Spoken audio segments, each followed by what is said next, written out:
Hey guys, welcome back to another video. Welcome back to the channel. I hope you're all doing so well. I am going to talk through my March reads with you in this one. So we are officially into April now, which I'm finding it absolutely crazy how fast this year is going. We got through, I suppose technically it's like 3.5 books because one of them is a novella. So we will talk through them all. I'll let you know how I felt about them all, if I recommend them, and my star ratings. So we will make a start with, just looking at my notes, the first book that I read, which I do not have a copy of. If you've watched any of my other reading vlogs, my monthly wrap-ups, you'll know I quite often mention a friend from work. So this first book I read was one of hers that she lent me. But yeah, it was called All Eyes on Him. It was by an author called Elania Zander. So it was pretty much just your classic thriller, really. Your mystery. In all honesty, it's quite hard for me to really remember. I feel like all the thriller books really kind of blur into one, if I'm being honest. I absolutely love them though. I have pretty much always read thrillers, murder mysteries, police, detective, that kind of thing. And I'm not gonna lie, they never get old. I love them a lot. And this one was no different. This one is, as far as I can recall, is about the female main character. Her friend is in hospital after a night out where, I don't remember now whether they know the reason at this point, but basically the main character believes that this guy that her friend went home with or was with, spending the night with, is the reason that she's in hospital. She thinks that he did something to her, and she is in like a newspaper shop kind of thing. She sees a magazine and on the front cover is the guy. So she didn't realise that he is this big time millionaire. What does he do now? He's like data or robotics, something like that. Can't even remember. And he's like got a pretty big name, pretty famous from it. And so she goes to join kind of the housekeeping team at his house to try and discover if it was him and to try and take him down. I feel like I can't really say much more than that without giving it all away, but you can probably just guess the kind of things that transpire, the things that unfold. There is a plot twist that's quite big at the end. Yeah, it was good. It wasn't my favourite book of all time. Where I say there was a plot twist, I somewhat guessed. I guessed the who, but not the why. So it still kept me on my toes, trying to figure out what was going on. However, it wasn't, like I say, it wasn't the best one I've ever read. So for that reason, I gave this book a 3-star. A good book, probably never going to read it again. If you are into thrillers and you really love that kind of like fast-paced, not sure what's going on, I would recommend it if you're just looking for a book to read. It was a really easy read too, so definitely recommend it from that perspective. So then, moving on. After this, I then read The Song of Achilles. So this one is by Madeline Miller. It is such a popular book, so I'm sure everyone will have heard of it. However, I'm going to start this by saying I don't know if I see the hype. I really don't. As you can see, the book's only about, well, yeah, this big. What was it now? It was like 340 pages, something like that. It literally took me 2 weeks to get through. This is what I'm blaming for how little books I got through this month, because it just really dragged. And like I say, so many people love this book, so many people rave about it. I had someone tell me it was their favourite book of all time, and it is obviously about Achilles. Lots of Greek mythology, which I absolutely love. I grew up on Greek mythology. I loved everything about it. I had such high hopes going into this. So I mean, maybe that was why. Maybe I went in with too high expectations, but it just didn't get me at all, didn't grab me. I considered DNFing it so many times, but purely because of all the hype it's been given, I saw it through. I desperately didn't want to miss anything good. I kept thinking, everyone says this is amazing, I better keep reading because maybe it turns, maybe it suddenly gets better, maybe there's going to be a plot twist, maybe, like all this stuff. I was like, I need to keep trying. But yeah, it just really wasn't my favourite at all. I found it really slow, unfortunately. There was some like really beautiful messaging in it. I can't remember what the quote is now off the top of my head, but I remember like one part especially that I had to like reread about 3 times, and was chatting to James. I was like, you need to listen to this, like how amazing is this? So there were some real positives about it. I can understand why people like it, I really can. It is obviously, I guess I haven't even gone into it yet, I just assumed you all know what it is. But it is the story of Achilles and, Patroclus. I don't know how you actually pronounce it. That's why I was reading it. I remembered what he was called, I just couldn't remember the pronunciation, so I wanted to read it to see if I can get it right. And it's essentially their love story. So they go to the Battle of Troy. So decent chunk of this book, they are at war. I think I had in my head, because of all of that, there'd be quite a lot of heaviness on the Greek mythology, on the war, and that the romance would kind of be threaded through it. I feel like the romance is the main plot of this book, which isn't a bad thing. I think I just personally didn't get on board with it. But yeah, really thought-provoking, interesting stuff in here. So yeah, some of the messaging in terms of their love story and how in the face of adversity, you know, they are still there for each other. Even maybe when you don't think each other are right, you don't necessarily agree with each other, that love is the thing threading through, keeping you together. And if you like a story kind of about that, just this romance is really just at the heart of this story. You probably will love it because it is beautifully written. I just, yeah, found it a little bit boring. So again, this is another 3-star because I can see the potential. I can see why people love it. I don't know if I could put myself through reading it again because it just took me so long, and then unfortunately put me into a bit of a reading slump as well. I was just not looking forward to picking it up. I feel like I'm making this sound so bad. But it's just my opinion at the end of the day, and I'm going to be honest with you guys. So that's my thoughts on the Song of Achilles. So after that, I moved on to the novella that I mentioned at the start. So as I was just saying, I was in a little bit of a reading slump. I really didn't know what to read. I know I love my fantasy stuff, and then I saw this one on my shelves and thought, yeah, that could be the one. Short, sweet, hopefully quick paced, get me back into it. And so I picked up 6 Scorched Roses. This is by Carissa Broadbent, and this is part of the Crowns of Nyaxia, I'm not sure how you pronounce it, kind of series. I read The Serpent of the Wings of Night last month before, something like that.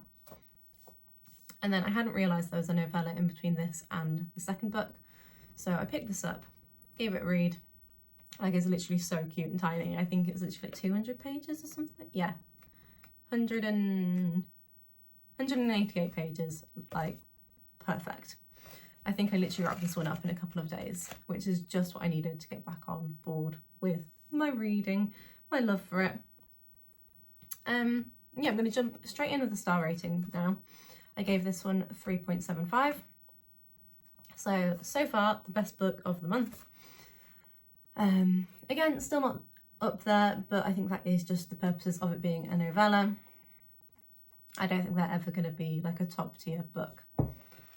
So this one is set in obviously the same universe as The Serpent of the Wings of Night. However, it is more based in the human realms. So this is a story about a female main character, Lilith, who since she was born has had an illness basically that always meant she was going to die. At some point she was going to die young, or at least that was her belief. However, she's still, I think, in her 30s in this, still doing all right, and she loves medicine and is so clever. And there is it it's not a curse, is it? It's just an illness. Yeah, a mysterious God-sent illness. So the whole town are dying off, essentially. From what I remember of it and what I gather, they essentially like start turning to dust and then just disappear. And this is all due to a curse that was put upon the town by one of the gods. So she is like desperately trying to find a cure. Her father has already died and her sister is on the verge of dying, so she's desperately trying to find this cure, and she decides to go and seek out this vampire, Lord Vale. So he lives kind of on the outskirts of town, a bit far away, a bit of a recluse, and people I think know he's there, but they stay out of his way. And he is the ex kind of like head of war in one of the vampire courts. So she goes over with some roses as an exchange, asking for his blood to basically see if his blood can help her find a cure. And yeah, it just, I don't want to say too much because I don't want to spoil it. Like I say, it's not got too much story packed in there, but I think it was a really good amount. It was plenty to get me gripped, to get me on board with the characters. I was absolutely loving them. Their relationship as it progresses through the story, like, did such a good job in such a small amount of time, getting enough backstory from both of them, but also when they come together and how that relationship grew and transpired. I really enjoyed this. So yeah, highly recommend, but obviously it is part of the wider series, so 3.75 for what this standalone book is, and I would recommend reading it. Definitely do it. If you're reading the series, make sure you don't forget about the novellas. So then finally, the last book that I read in March, I again do not have a copy with me. It is my own book, but I've now lent it to my friend from work, and that was His and Hers by Alice Feeney. I feel like Alice Feeney is going like really major at the moment. So yeah, Alice Feeney, I have read one of her books before called Beautiful Ugly. I believe I spoke about that in one of my previous videos. But yeah, His and Hers, for those of you who might not have read it, you may have seen that it is a Netflix show. So I haven't actually watched the show yet because I really wanted to read the book first. But yeah, so from the previous Alice Feeney book that I read, I loved her writing. It was really incredible. So I was very excited to get my hands on another of her books to see if that's the same. Was it a fluke? Was it a one-off? Can confirm it was not, because His and Hers was incredible. I gave this one a 4-star, so this was the best rated book of the whole month. Yeah, it is essentially an ex-husband and wife, and she is a journalist, he is a detective, and they both have somewhat suspicions of each other for a murder that's happened in this town. Yeah, again, it's one of those you can't really say too much about it without giving it away. There was so much that went into it, I feel. So many different plot lines like coming to light as you went through. You'd have like confusion around something, and then like later on you'd be like, oh my god, that explains that. It also shifted perspective, so you pretty much were swapping between his and her chapters. You then got the odd sprinkle of the actual murderer's perspective thrown in every so often, but obviously like anonymized, and it kept me guessing throughout. Completely kept me guessing. I had like genuinely not a clue what was going on, who it was, right to the end. I had no idea. I could not have predicted it, could not have guessed it. And that's something that I love in a thriller murder mystery book. I want to not know. As much as I love figuring out and then at the end getting that justification of like, oh my god, I'm so good, I was right.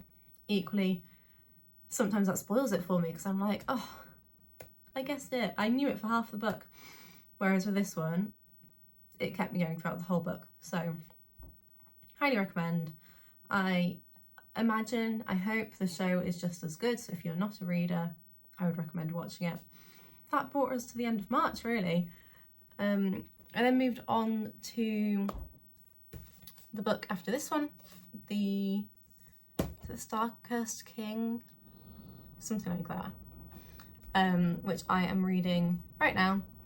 So I did think as well, on that note, I might quickly pick out my April TBR. But obviously the plan is to finish the current book that I'm reading. The week after next, we're going to Cornwall for just over a week. So I'm hoping I get a decent amount of reading time there. I know we will be doing days out, so I don't want to take too much. But I'm thinking just some like light-hearted, fluffy romance kind of vibes for Cornwall. And then I think we might be starting the reread, guys. For those of you that know, Sarah J. Maas has announced books 6 and 7. I am so insanely excited, and this is just the perfect opportunity to start my reread. I think my plan is to just do like, it'll have to be more than one a month to read them before the next books come out, but kind of just intersperse them and do things in between rather than just like one big bulk. So I've picked out the books, which I think I want to get through. I don't know if I'll be able to get through all of them, but we'll see how we go. I won't go into massive detail. I think I'll just kind of run off titles and blurbs for you. So, like I say, I am currently finishing The Ashes and the Star-Cursed King. I've got about 200 pages of that left, and we are on the 4th of April. It's the bank holiday weekend, so fingers crossed I can finish that by Monday. That then gives me about a week, just over a week before we go away. And I'm thinking I'm going to pick up this book next. So it's called The Serial Killer's Wife by Alice Hunter. It's a book someone from work has lent me. And this one, the blurb says, every marriage has its secrets. Beth and Tom Hardcastle are the envy of their neighbourhood. They have the perfect marriage, the perfect house, the perfect family. When the police knock on their door one evening, Beth panics. Tom should be back from work by now. What if he's crashed his car? She fears the worst. But the worst is beyond imagining. As the interrogation begins, Beth will find herself questioning everything she believed about her husband. They're saying he's a monster, and they're saying that she knew. I think this one sounds really, really good. So, a bit of that kind of thriller mystery again, and I think this will be really good after the current book, because as much as I'm thoroughly enjoying it, like I say, it's very long, and I'm hoping this will be a nice, fast-paced book to just try and like get through and smash out before we go away, so I'm not having to take it with me just to finish off like a couple pages. So then I have then picked out these 3 for my Cornwall books. We are literally only there for 10 days, so I highly doubt I'm gonna have time to read all 3. However, I'm pretty sure I'll get through 1, so I definitely need a second. And then the 3rd is for, you know, just in case I read quicker than I've planned, in case the weather's bad and we stay in more. 3 books, just in case. So I'm not sure in which order or which ones I'll prioritise. I will see how I'm feeling at the time. But first up, I have The Wedding People. Again, I'm sure some of you will have heard of this. It went very, very viral last year. So this one says, Phoebe Stone arrives at a grand beachside hotel in Rhode Island wearing her best dress and least comfortable shoes. Immediately, she is mistaken for one of the wedding people, but she's actually the... Do you know, I didn't even notice this. I know it's Rhode Island, completely not Cornwall, but the hotel she's staying at is called the Cornwall Inn. So this might have to be one that I read in Cornwall just for that. She's actually the only guest at the Cornwall Inn who isn't there for the big event. When the bride discovers her elaborate destination wedding could be ruined by a divorced and depressed stranger, she is furious. Lila has spent months accounting for every detail in every possible disaster, except for Phoebe. Soon, both women find their best laid plans derailed and an unlikely confidant in one another. Hilarious and moving, The Wedding People is an irresistible novel about love, friendship, dysfunctional families, and the unexpected paths that lead to happiness.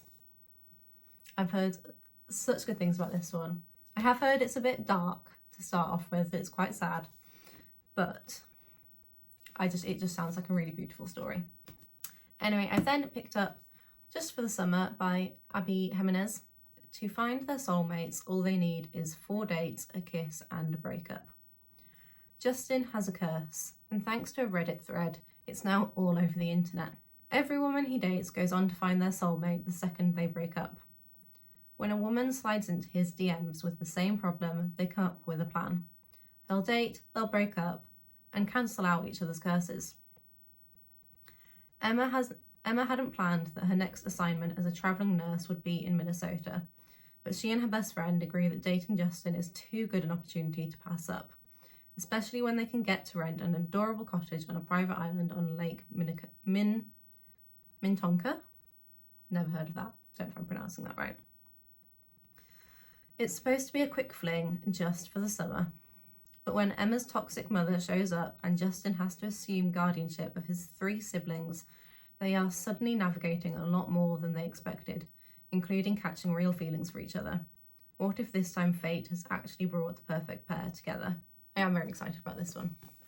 And then we have The Unhoneymooners by Christina Lauren. I've heard really great things about this one again, very excited to get around to it. Anything can happen during the trip of a lifetime. Olive is always unlucky. Her identical twin sister Amy, on the other hand, is probably the luckiest person in the world. About to marry her dream man, her entire wedding has been fully paid for by winning a series of competitions. Meanwhile, Olive is forced to play nice with her sworn enemy, the best man, Ethan. But Olive's luck might be on the turn when the entire wedding party, except for Olive and Ethan, gets food poisoning. There's an all-expenses-paid honeymoon in Hawaii up for grabs. Putting their mutual hatred aside for the sake of a free holiday, Olive and Ethan head for paradise, determined to avoid each other at all costs. But when Olive runs into her future boss, the little white lie she tells him threatens to spiral out of control. Forced to play loving newlyweds, she and Ethan find themselves in much closer proximity than they ever expected. The problem is that soon Olive finds that maybe she doesn't mind pretending. In fact, she's beginning to feel kind of lucky. So yeah, they are the 4 new reads for the month. And then when we are home from Cornwall, I think it'll be time. To pick this up. So A Court of Thorns and Roses by Sarah J. Maas.